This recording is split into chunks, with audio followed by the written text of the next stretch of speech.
Hello, Hearties all over the world. Thank you so much for joining us for yet another special live event celebrating Season 8 of Hallmark Channel's When Calls the Heart. You guys know me. I'm Deidre Behar with Entertainment Tonight. And today I'm joined by some of my favorite gentlemen from Hope Valley. So help me say hello to Aren Buchholz, Paul Greene, and Viv Leacock. Hi, guys. Hi, everybody. How are you? I love these smiles, so much energy. Yeah. Just plaster smile. Right. Hi. Hi, everybody. It's good to see you. It's been so long. It's so nice to see your faces. Of course, we're celebrating Season 8 of When Calls the Heart, which has been on fire this season, and I'm going to get into some questions. But first, I want to acknowledge that we are still at home. How has life been for you guys? Viv, you're the new guy in town, so I want to start with you. What is life like at home for you right now? Well, father of three, husband. So I just listen to what everybody tells me to do. That's all I'm doing. Making breakfasts and lunches and picking kids up, and that's what I do literally every day. Going on, picking people up, taking them to track practice, or whatever they have to do, whatever they want to do. That's what I do. Total super dad. I just keep up with my wife. That's what I'm trying to do. That's all I've been trying to do. Have you and your wife been able to tap into any hobbies or relax or do anything that you guys love doing around the house? Actually, my wife has decided that she wants to take up woodworking, and so she's currently taking a woodworking class. It's really cool. And she's already got plans for redesigning the whole house. She's got plans for the basement. That's what's going on right now. Wow. Well, that is seriously impressive. I have got to up my quarantine game. I have not channeled my inner woodworker quite yet. So we're going to follow up with your wife. Now's the time. Do it now. Do everything you want to do. Totally. Aren Buchholz, great to see you. How are you? I'm so good.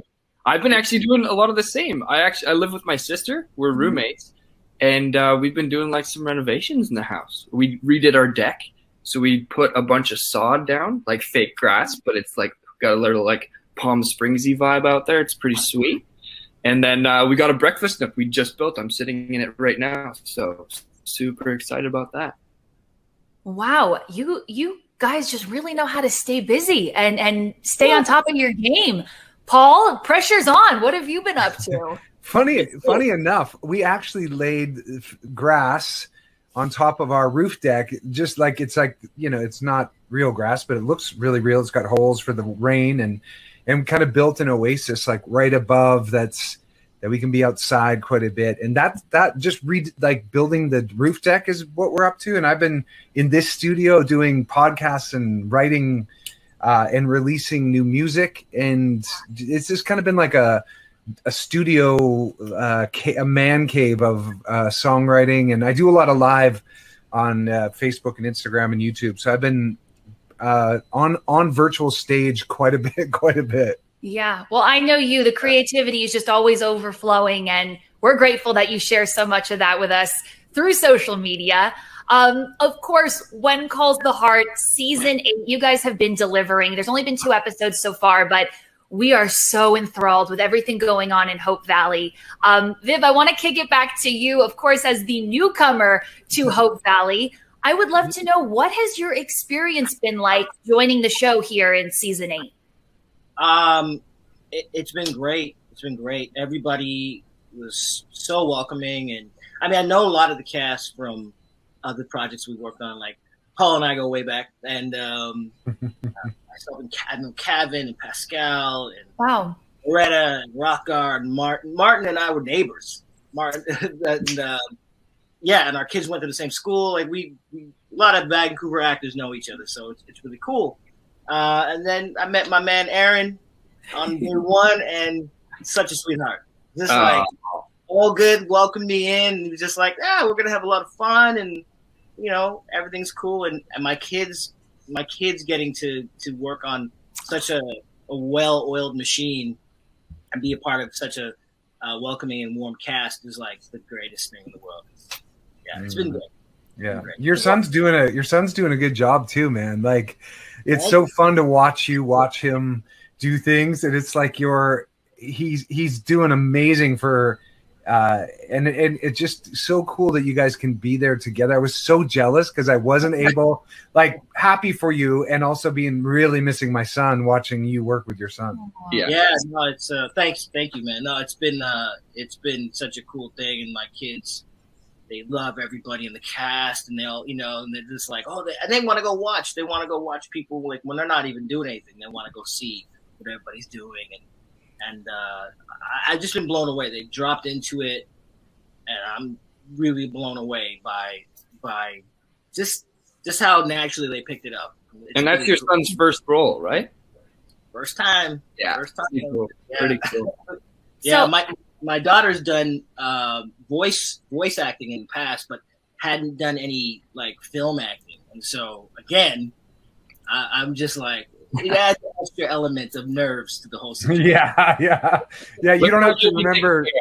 You have to remember their lines and your lines. You're like, Exactly. You're wearing two hats at the same time. Exactly. So yeah, in case anybody missed that, Viv is playing Joseph Canfield this season on When Calls the Heart, and your children in real life, your daughter Vienna and your son Elias, they are playing your kids on the show. So you kind of touched on it there, but I'm always so curious when actors get to work on screen opposite their kids. What is it like in those moments where you're exchanging lines and you're there as a proud dad, so proud of your kids, but you're also having to work with them as scene partners? How are you balancing that? Yeah, it's the biggest balancing act I've ever had to do on set, because usually, like I said before, my daily routine, like I explained, is like, I'm like packing breakfasts and lunches and running up, driving people all over the place. So when I go to set, people will be like, "Oh, so sorry, we have 4 extra pages of dialogue for you to memorize." I'm like, "That's fine. This is my happy place. It's totally fine. You can give me whatever you want." So all of a sudden, my happy place is still happy, but now I have to be dad and actor at the same time, and that was hard. That was an adjustment. Because, like Paul said, not only am I trying to remember my lines, I'm trying to remember their lines and make sure that they're doing everything right. And it was a big learning curve. Thankfully, they like I said, they fell into it and know what they're doing. But yeah, I had to decide between dad and actor on Elias's first day, because he got Peter DeLuise was directing that episode. And he decided to give Elias an extra paragraph to say when he didn't know he was gonna have to say it. And he got so freaked out. He didn't show anybody. Everybody thought he was smiling and everything. And he took me aside and he's like, "I want to go home." He was so scared, and I was like, okay. I got to decide. Am I going to be old school Hollywood dad and be like, "You got to do it," or am I going to be like myself and decide that I'll have to try to get him through it? Thankfully, I talked him down, and he was totally calm, and I showed him that he was really good at memorizing stuff, and we went over it in about 5 minutes. He had memorized everything Peter had asked him to say. And he went up there and nailed it. He went up to the front of the class and he nailed it. And so I said, "You see, if that's your first day, then everything from here on in is going to be great. You're going to be fine." It'll all fall into place. Yep. Is there one moment that really stands out where you had a real proud dad moment? And obviously no spoilers, but I have to imagine there's some scenes that your kids truly impressed you. Yeah.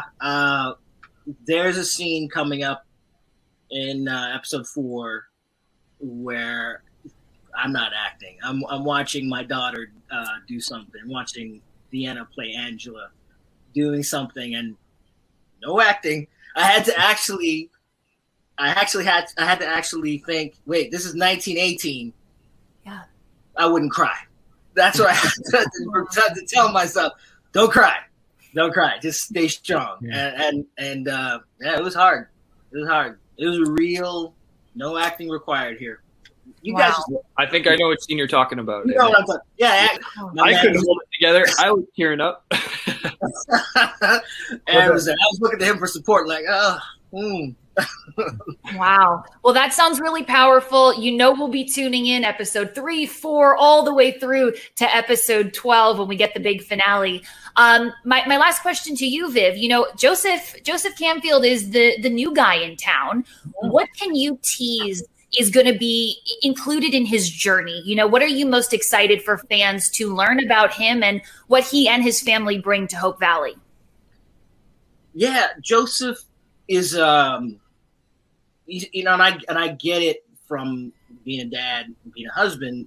First and foremost, for me, my family's safety and happiness is paramount. Mm-hmm. And, given that they were moving from one place to another and there was no, some people usually will move to a place where they know somebody, but they were really coming into a town where they didn't know anybody.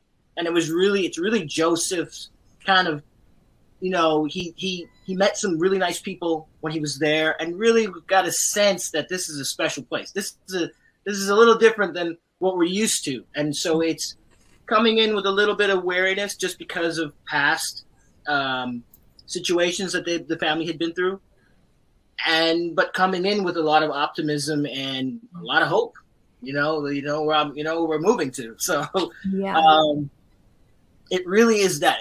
That's really the arc in the beginning of the season for Joseph. It is, we're going to make this move, and hopefully it's the right move. But he feels that it is, given how lovely everybody was when he came through before the family. So, yeah, it's again, as a husband and a father.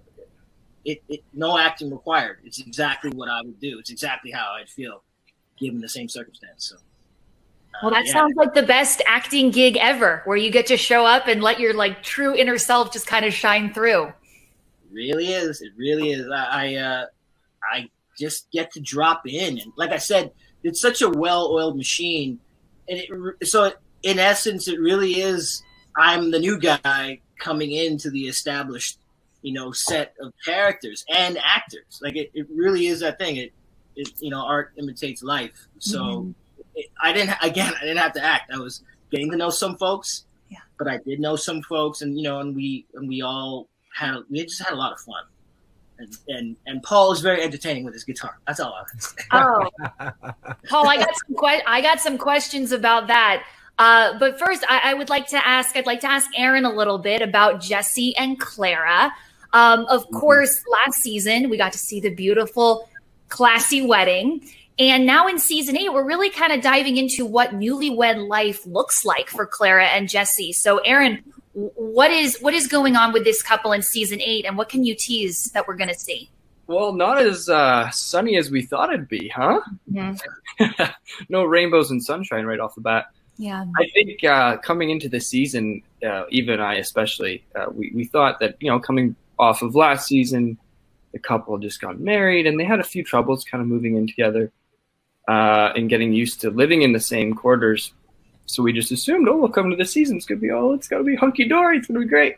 Yeah. And then right away off the bat, we're fighting and we're like, I'll admit at first I was like, really? Would they be already at it? Past that honeymoon phase? But so you were surprised. You were surprised that the script took this turn. Oh, yeah. We thought we were going to have a lot more of that kind of lovey-dovey phase, honeymoon stuff going on. And right away, we just got literally our first day on set was us doing that bedroom scene where we're just we're like, okay, let's do it. But once we kind of got more scripts and even just hearing from other people about, their experiences. And I think a lot of people can relate to that. When you kind of pass that honeymoon phase, it's quite normal to just kind of those things that you used to love, and you'd find the little idiosyncrasies that would be cute. Now they're just annoying. You gotta no, they're cute. You don't ever say they're annoying. That is a bad idea. No, I know. That's true. But they become the thing that you gotta kind of work through together. Yeah, they're not annoying. Don't say annoying. And I think you do a great job in the show of really showing that even though marriage has these ups and down moments, you ultimately, at the end of the day, you really love and appreciate your partner, and it's been wonderful to see Clara and Jesse get back to that place. Absolutely, and I think Kevin Lee has some sage advice at the end of the first episode. That was such a beautiful scene, and it's so true. It's like you like, it's not just an emotion, it's not just a feeling, love. You have to choose to work at it every day and choose love, and that's such a beautiful scene. They wrote that so well. Seriously, yeah, that was very, very poignant. The moment with the flowers in the field, it was just so beautiful. Yeah, and even just for Jesse too, I think it was something I had to talk to John Tinker about and just kind of really get behind the idea of why would Jesse be, because we'll see it as the season goes on, he kind of acts out a little more, and it makes sense from where he came from, because he's had such a chaotic life of living a bad boy life and in the streets and stuff, and having to find his own way. And now that he's past that honeymoon phase and the excitement's kind of gone, and it's stagnant, and he's like, okay, I got to do something. And he kind of just starts to act out again. So I think we'll see a lot more growth out of Jesse, and some cool stuff for him. Well, Aren, now you have me stressed out when you say Jesse's going to be acting out this season. What exactly do you mean by that? What's he going to be getting into? Just kind of, it makes sense that he would kind of regress a bit. Like some of the things that we thought he might have, completely fixed, you don't really see that there's still some things that he has to work through. And I think it kind of makes sense that he would regress back to that old version of himself a little bit. And he kind of takes, I think, what he has for granted, and we'll see him work through that. And how does Clara deal with all of this? I don't know if I should say not so good, but what our love is so strong, and I think that's just something that we'll see eventually, is that we're inseparable. We'll stand the test of time, and people are going to see that. Okay. No pressure here. I believe every couple has their own journey at their own pace, which they feel comfortable. But I do have to ask, do you think Jesse and Clara are going to be thinking about expanding their family or starting a family? There are some discussions. Okay. I'm not going to give any spoilers, but yeah, I think I could see that in our future for sure. As Aren, completely removed from the situation, mm-hmm. Do you want to see Jesse and Clara become parents? I think so. Yeah. I think that'd be really fun. Having another baby on set, or just even toddlers, I think that'd be a lot of fun. Right. I imagine with kids, the more the merrier. They're just all so joyful. I know Viv's kids certainly, I'm sure, brought that element to the set this season. Totally. I think we should babysit first, though. Maybe baby Jack for a couple hours. Take care of it, right? Really get a team for it. I love that. All right. We'll keep our fingers crossed that things stay on the sunnier side for Clara and Jesse. Paul, I got to talk to you, of course, about Team Infirmary. It seems like things are going great for Carson and Faith. You tell me, what's in their future? It's pretty bumpy. I mean, it starts off. She comes into town. Yeah. Like a very confident city girl with this cowboy, and it's not so. I don't think it's going so well at all. Like this, it's a very different. She came back very different, and the scripts, as they unfolded a little bit. There's stuff for both of them to figure out with their the dreams of what they want. And their dreams may not be exactly aligned at all times. So there's definitely more conflict than we've seen with those two, with those folks. So I'm more referring to after they got over the initial hurdle of, whoa, Nellie, she comes back into town real hot. And then, Paul, you playing the guitar, serenading Faith by the pond. I'm not trying to be cheesy. It really took my breath away because A, I wasn't expecting it, and B, it was just such a beautiful moment between a loving couple. I would love to know the backstory on how your musical prowess got to be thrown into the script. Well, there's so many great musicians on When Calls a Heart that it's just literally a bunch of horses just waiting to be thrown into the race. Like really, there's so many great singers and even people with full careers. Like Jack Wagner's had a full career in music. I John Tinker showed up on a few of my lives over the quarantine before we started filming, and then in the summer I was doing them, and so he knew I played and sang, and there was an opportunity that he asked me if I wanted to play the guitar, and I was like, yeah. And then that morning I wrote a verse to that song, Waves of Time, and then I've since then fully written the whole song and released it on iTunes and Spotify, called Waves of Time. But it started out about, Carson missing faith, but then it turned out to, the way I finished the song was there was a distance between Los Angeles and Vancouver, so the song became about my true love, who is Kate Austin, my fiance. So the song started out for my character, and then it quickly, it's hard to really emotionally connect to an imaginary situation in the past about a song in 1918 and a hypothetical song. So the idea started with Carson and Faith, and then it finished. And it's called Waves of Time. Yeah, I was thrilled to be able to sing and play. And what's funny is I had to go in the studio and recut it like I didn't know how to play so well. So I had to. I don't have my guitar here, but I had to not have very efficient hands and not even sing my full. So I had to back everything kind of back, which was a challenge to play like I didn't really know how to play. Mm-hmm. Yeah, and to make it match for the time, because my finger picking style might be a little more current than that. So this is just some of the fun things you get to do when you play, when you do your best to stay within a time frame like we do on the show. But wow. I was thrilled. I would love to hear some of the other casts do their sing, but I get that it's got to make sense for the story. In that moment, it kind of did. Carson had a bunch of time on his hands, picked up the guitar, and was thinking about his love that was 1,000 miles away. So, well, it's almost like you've spoiled us by giving us this music, because the fans, us as Hearties, we want more. Is there a chance that we will see more music from you at some point during season 8? I don't want to spoil it for you. I really don't. I really think that I know there's some more music that I can say for sure, but whether it's from me or not, I can't really share. Now it's I really do. It was really great. I love what John's done with the scripts. He's, from what I can, my perspective, he's really brought the whole town together in a lot of ways, and had everybody sort of mixed together. And there's a lot to these scripts that they're very exciting. This season has a lot of excitement coming for the fans, and a lot of, I would say, surprises and turns, and it's a bit of a hold on to your seatbelt, kind of hold on for your, grab the side of your car, your chuck wagon or whatever, and hold on. Because this season's has some turns in the road for sure.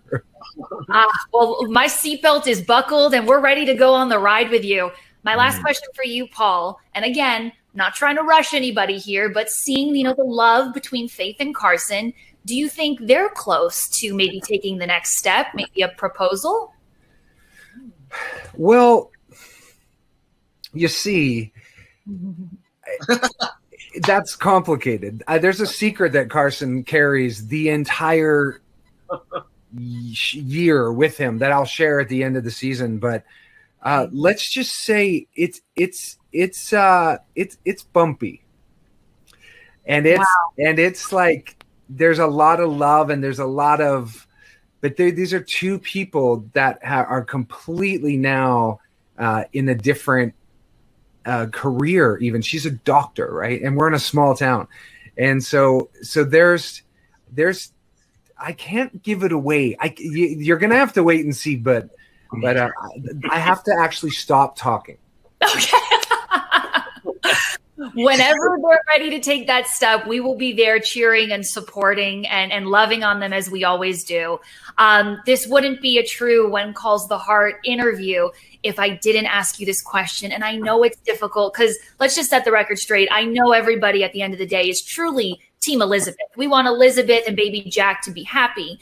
But if there was a 0.0001% competitive advantage, And you can just say it as yourself. You're a human. You're allowed to have an opinion. Viv, let's start with you. If Elizabeth was your pal in real life, yes, who do you think she should end up with, Nathan or Lucas? I was Elizabeth's pal in real life. Mm-hmm. I mean, she knows the life, the life of a wife of a Mountie. She knows that. Yes. Right. She's been through that. I mean, they're both so handsome. I don't know, what are you gonna do?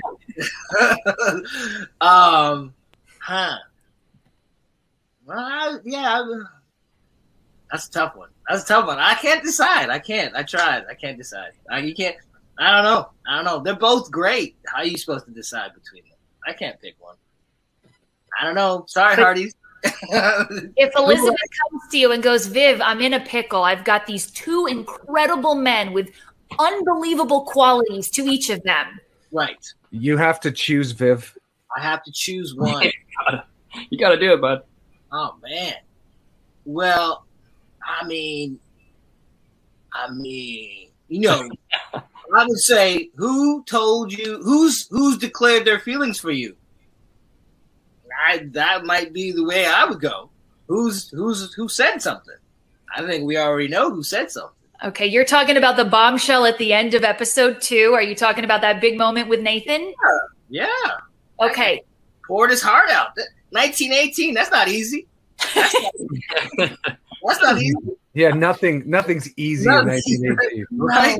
He just told this woman, "I love you." Oh, wow! Come on now. Yeah, I was like, the whole time my jaw was on the floor. I was like, "Go, Nathan!" I really loved seeing him, be so vulnerable and really work up the courage after a couple seasons of being a little more timid. So, is it fair to say Viv is Team Nathan?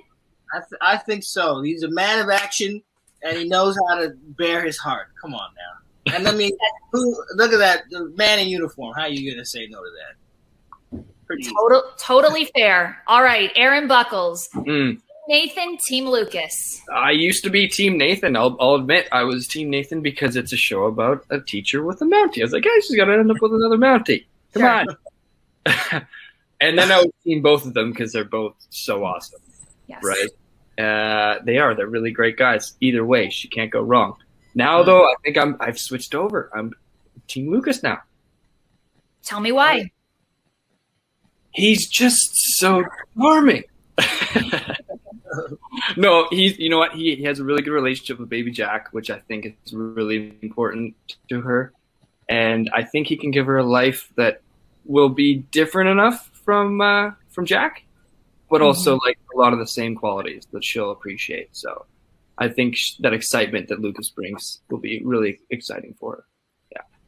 Let's go with Team Lucas. Good answer. That's a great answer. Great answer. All right, Paul, where does your loyalty lie? I think she should marry them both. Is that possible? Not on this show. Oh, no. Okay. So it's tough because Nathan, because of the risks of the job, could be, she could revisit a very tragic past very quickly. And Lucas's father left the mother, and Lucas is a wanderer, and he's also got a lot of mystery, and so neither are really very good options from what I can tell. I mean, it's a tough decision. Like they're both. We just went from they're both incredible. We love them both. We cannot get enough of both. And now Paul is like, I don't know about either hard of these. Left there, hard left. I know. What do you do if I was her friend and I wouldn't want her to get hurt? I would be like, hey, maybe stay single for a little while and see which one kind of survives the great Wild West. I don't know. Honestly, I've gone back and forth. My mom is Team Nathan, so I'm just gonna have to go with my mom because she's got a pretty good grasp on what's good for people. She sure thought she knew what was good for me growing up. Aw. Well, okay, so Paul, you're Team Nathan. I need poker faces from you, gentlemen, because I know how the season ends. without revealing anything, I want to know, what was your expression? What was running through your mind when you read the, I assume, finale episode of season 8 and you finally saw the resolution to this love triangle? Okay. Poker face.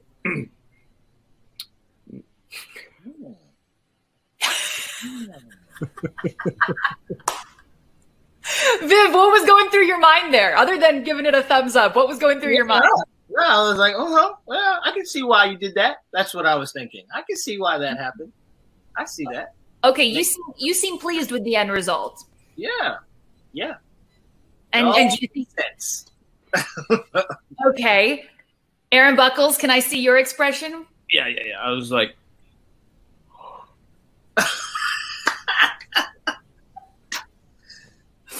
that was my expression. I was happy for her. She makes a great choice. Okay. How do you think the Hearties will react to it? I think at this point they just want her to pick. So I think that they'd be happy with either of them. I really think they would. So It's true. I think they're ready for her to be happy because it's like the love triangles. It's fun, but it's also a lot of turmoil for her. Yeah. Let's have some have some love, have some happiness. Yeah. Enjoy your life. Enjoy, relax. Yes. Enjoy the companionship. Exactly. Paul, how do you think the Hearties are going to react once Elizabeth finally makes her decision? Well, depends what team they're on. I mean, it truly just depends which side of the fence that they're swinging for. So I'd say half of them are going to be chuffed, just chuffed, thrilled, and the other half are going to come to terms pretty quickly about it. They're gonna. I think they're gonna be very concerned as well.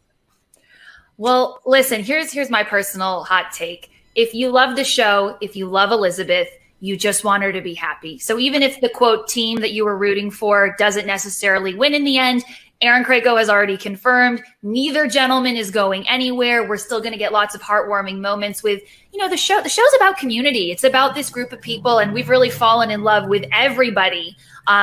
Whether they're, the quote lucky suitor who gets picked, or they're just someone else who moves on and finds love and happiness in a different way. So Totally. I think everybody's going to be excited. Before we wrap up, do you guys have time for a quick little rapid fire game? Yeah. Let's do it. Okay, let's do it. So I affectionately call this game Who's Your Guy? The gentlemen on When Calls the Heart are truly top-notch, on screen and off screen. So I'm going to give you a question or a category, and you just blurt out the first guy that comes to mind, okay? Yeah. Who is most likely to be caught snacking at craft services? Chris McNally. Chris. Oh, you say you. I say me. Yeah. Vince. Do you see Chris at craft services quite a lot? Yeah, right. Oh yeah, he's always got a cup in his hand, even when he's not. Like one of those little fruit cups or something. Yeah. It's like always. Always And then got even in my trailer, he was watching live and he was eating the whole time. Yeah, he's very healthy. But he never gets food in his beard. I must say, I'm impressed by that. I don't understand. I don't understand that. I have food in my beard right now. Yeah. I'm just getting used to this, and I've already got it all over, Good for something. Who is most likely to pull an on-set prank? Paul. Kevin. I say Kevin. Paul, I feel like I've heard some stories in the past. I know, right? Yeah, certain people, I won't say any names, Aaron, not this Aaron, hates being scared. So Aren Krakow does not like being scared, which takes out all the fun of scaring for me. So I would say that my sparkle is quite diminished as a result. But, I've scared Martin Cumming pretty dramatically on his trailer. And I'm always going up to people and biting them on the ankle like a pretend dog. It's just, I can't help myself. I really can't. Wow. And somebody has to be like, Paul, I hate that for me to stop. Otherwise it'd be like, fun, right? It's fun, right? I've never grown up. So Viv's the new guy on the show. Did Viv get was he on the receiving end of any pranks this season? Viv was herding cats. I didn't want to throw another spanner in the works. Thank you. He was not actual cats, but he had his children there, and it was felt like there was quite a bit. I don't think I scared you, did I? No, you took mercy on me. You did. You saw.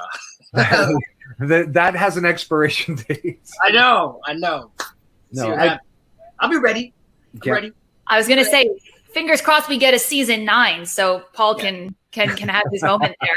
Well, it's gonna happen. I think so. Who is most likely to break character in the middle of a scene? I would say Kevin, probably. Kevin McGarry. What, does he get the giggles? Yeah, He's a goofball, yeah. he's a bit of a goof, and he can go from not like just talking to being super serious, like really easily. From my experience, and he's hilarious. So but Kevin's right there too. I think Kevin. Yeah. I was gonna say Kevin. Yeah. And on the flip side, who never breaks? Who's just always like in hyper mega professional mode? Mr. Webb. No, you're right. You're Jack Wagner. You're right. I've never seen Jack break in a scene. Really? Wow. No, I've seen impressive. Aaron Kracko. She gets a giggle. She can go for it too. Yeah, pages of dialogue. I've seen her just focus, man. Wow. Oh yeah, for sure. Okay, I want all 3 of you to answer this. If you could pick a character on the show to be your best friend in real life, who would you choose? Ned. Oh. Elizabeth, of course. Aaron? I'd go with Hickam. Hickam's a fun time. Hickam's great. Good guy. He's always good. It's been great to see more of Hickam this season. He's really getting his hand. Yeah, he's getting involved. Yeah, it's wonderful. Getting his ear chopped off. I mean, yeah, it's doing great. Ned's a good listener, so I don't we don't have to talk about our feelings too much with Ned. He listens intently, yes. Yeah. And my last question, if you guys could play a different character for a day or for an episode, who would you want to play and why? I think Rosemary. Oh yeah. Okay. It would be it would be so fun to make everything that big and it be just in the normal, like it would. She has a really great way of making Rosemary so bubbly without it looking at ever like she's overacting or ever. It would just be really fun to have that much fun. And I think Rosemary is constantly just like, so I would love to see you do that. Sure. Can we start a petition? I would absolutely love to see that. Yeah, it'd be really fun. She's got this it's her voice too. Her voice reminds me of so many people in my family, like my cousin Karen, and she has a slight Canadian kind of warmth to it that reminds me of my whole family.